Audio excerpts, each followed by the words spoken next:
Mas me conta, cara, eu lembro que nessa época da casa, que eu né, fez muito parte do meu imaginário também na época que eu tava na faculdade de design, que eu entrei na faculdade de design sem saber muito o que era design. Fui descobrindo ali primeiro e segundo período, falei, tá, agora eu acho que eu tô entendendo o que é. E eu lembro que, pô, vindo de Nova Iguaçu, eu estudei na PUC na época, saía de casa 4h15 da manhã. Não, acordava 4h15 e saía 10h05. Isso durante 6 anos também, nessa Puxado, correria né? de quem mora na Baixada e faz faculdade longe. E 6 anos nessa correria. E aí eu fui descobrindo que é design pela visão mais artística da galera que estudava na PUC e pela visão que eu tinha de outras coisas, uma delas era a casa. E eu via que era muito diferenciado, assim, de tudo que tinha na Baixada. Tipo assim, não tinha, eu acho que você sabe disso, tipo, não tinha nada nem parecido com a qualidade que vocês entregavam. Como é que foi essa experiência de ter uma agência em Nova Iguaçu com a qualidade que vocês entregavam? Cara, assim, acho que tem uma etapa antes dessa parada, da agência em si, que acho que assim, poucas pessoas, talvez minha esposa saiba disso, né? Que é quando eu estava fazendo faculdade ainda, eu não tinha me formado na faculdade, e eu já estava começando a ser designer em casa, sabe? Assim, no quarto de casa, no mesmo quarto que eu dormia, tinha uma mesa, tinha meu computador, na época ainda não era notebook, era aqueles computadores trombolhão, sabe assim? Aquele monitor de 17 polegadas, que era o maior sonho, 19 polegadas. Eu lembro assim, o computador tinha que ficar aberto, senão esquentava pra cacete. Eu lembro que eu tinha até um cooler colorido e tal, que era uma parada diferentona na época. Né? Assim, mas por que eu tô falando dessa parada antes da agência? Assim, meu pai trabalhava de casa, sabe? Meu pai era designer, mas de uma época mais antiga, assim, eu trabalhava com silk screen, fazia as próprias camisas e tal. Então ele trabalhava de casa. E assim, eu sempre achei meio que confortável você trabalhar de casa, certo? Não precisa se deslocar para outro lugar, você quer comer um negócio, você come em casa. Sei lá, você gasta menos. Tipo assim, velho, tem vários benefícios de você trabalhar de casa. Home office. Home office, cara. Você tem uma boa cabeça, você consegue fazer aquilo. Mas eu tô falando dessa parte de trabalhar de casa, cara, porque a agência, inclusive o nome dela, na época, se chama Casa, ela veio exatamente desse conceito de que a gente saía de casa, mas a gente queria ter um ambiente de trabalho que fosse tão confortável para a gente trabalhar como se a gente estivesse em casa. Mas é uma casa fora de casa, entende? Sim. Tanto que quando você visitou lá, tinha sofá na casa, tinha cozinha, geladeira, era tipo assim, cara, era uma casa, mas que os quartos, em vez de ter cama, tinha mesa pra gente poder trabalhar e tal, entendeu? Maneiro. Mas essa parte, por exemplo, do branding, cara, assim, da marca, do design, eu percebi que quando eu saí do meu primeiro emprego em agência, do segundo emprego como agência, né? Eu trabalhei numa, os caras não pagavam, enrolavam para poder pagar, agência lá de Nova Iguaçu e tal, às vezes atrasava vários dias e chegava sexta-feira, assim, para dar um vale de R$50, sabe? Tipo, toma aí, teu final de semana, sabe? Pra você poder voltar semana que vem. Pra você voltar semana que vem, né? Era tipo isso, brother. Mas eu trabalhei numa agência lá, que foi uma agência, inclusive, que eu fui estagiário antes lá, que era até do Daniel, a GWS, e, tipo assim, tive ali 1 ano de experiência com ele, e que pra mim, assim, somou muito. E tem 2 sacadas aqui, cara, dentro disso que eu quero falar. Uma, que na época da faculdade, design, a galera que fazia a faculdade onde eu fazia não vivia a realidade que eu vivia de Baixada Fluminense. Era uma galera, a maioria deles tinha uma condição financeira melhor. Morava na Zona Sul, morava em Botafogo, enfim, tinha uma condição financeira mais favorecida, né? Vamos dizer assim, né?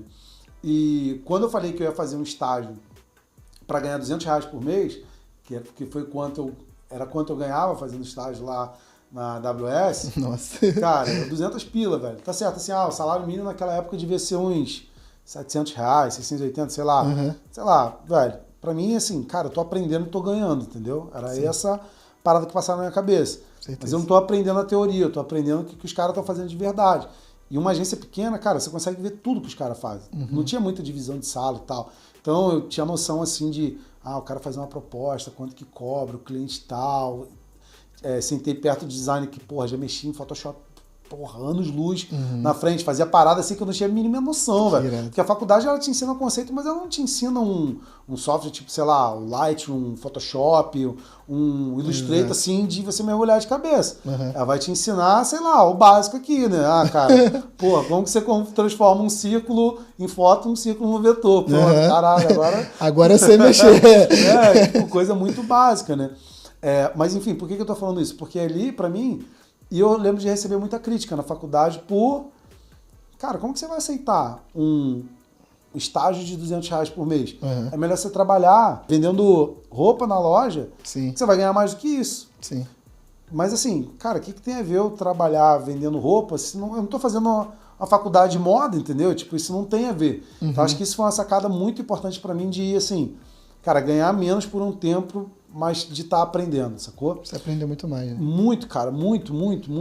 Tanto que quando eu fui montar a minha agência depois de ter, enfim, já essa experiência trabalhando em outra agência, eu saí desse trabalho para trabalhar no quarto de casa. E, cara, assim, tudo que eu estava fazendo para outros clientes, trabalhando lá, mas não como o cabeça pensante da coisa, eu fiz para mim. E assim, cara, eu registrei meu domínio, thiagobenevides.com, eu criei uma marca minha, tipo Estúdio Thiago Benevides, eu criei meu portfólio, criei meu site, fui aprender WordPress, cara, comecei a aprender uma cacetada de coisa. E assim, me posicionei eu no quarto de casa como se eu fosse um estúdio, desde o começo. E aquilo ali, cara, assim, pô, fiz um cartão de visita maneiro com canto arredondado. Era foda fazer um cartão de visita com canto arredondado e vermelho localizado, tá ligado? E assim, caralho, esse cartão é foda, hein, velho? Só Xelvan fazia.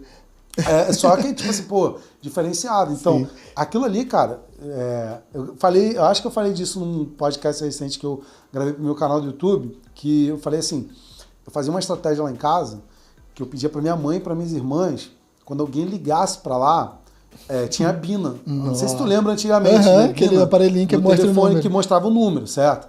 Eu pedia, cara, quando alguém ligar pra cá, e se for um número desconhecido, vocês falam Estúdio Thiago Benevides. Bom dia, boa tarde, ou bom dia, boa tarde, entendeu?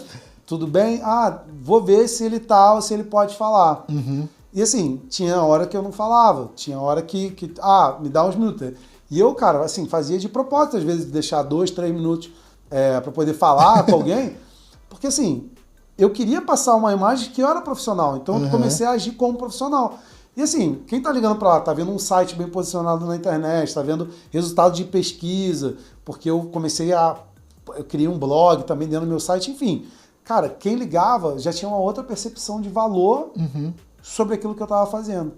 E todos esses conceitos, assim, que na época eu comecei a aplicar para trabalhar no quarto de casa, cara, foram um diferencial para que o pessoal da região começasse a me contratar ali. Aí comecei a fazer projeto pra gente de São Paulo, Brasília, Bahia e tal. Tudo pela internet, velho. Que maneiro. Tudo pela internet. Já tinha liberdade geográfica, tipo, lá em 2010, sei lá, 2011, não lembro daquilo. E quando eu fui, comecei a procurar um lugar para poder sair do quarto de casa, a gente tinha medo, assim, não ganhava tanto dinheiro e tal. E aí esses amigos estavam a fim de sair do trabalho lá, e aí, assim, cara, pô, vamos juntar força aí, cara, vamos alugar um espaço junto. Tanto que a primeira sociedade nossa era assim, cara, vamos ver quanto que custa o espaço, a gente divide 1/3 dos custos, todo mundo, e os projetos, tem os projetos do Thiago, tinha os projetos deles, entendeu? Então, assim, tudo que era projeto meu, eu recebia full e pagava 1/3 do espaço, entendeu? Sim. Depois, cara, a gente começou a crescer e, assim, agora tudo que é custo, tudo que é entrada, e aí foi ali a sociedade, a gente quis levar essa ideia da criatividade dentro de casa, de estar bem, para dentro do ambiente de trabalho e, cara, assim, funcionou até quando eu estava lá, assim, a gente estava numa crescente e tal, e eu decidi, assim, sair desse business especificamente, desse modelo de negócio, porque eu já estava muito mais, assim, consciente das possibilidades do que o infoproduto pode trazer, de que prestar serviço, cara, é complicado, velho. Assim, na minha cabeça é complicado. É muito mais trabalhoso do que você criar um produto, entende? Um infoproduto, entendeu? É muito complicado, velho. Lidar com o cliente, alteração e, cara, uma série de fatores, assim, que eu lembro da época da agência que eu já tava, assim, numa outra vibe com meus ex-sócios e eles não estavam mais a gente já não estava mais na mesma frequência, entendeu? Assim,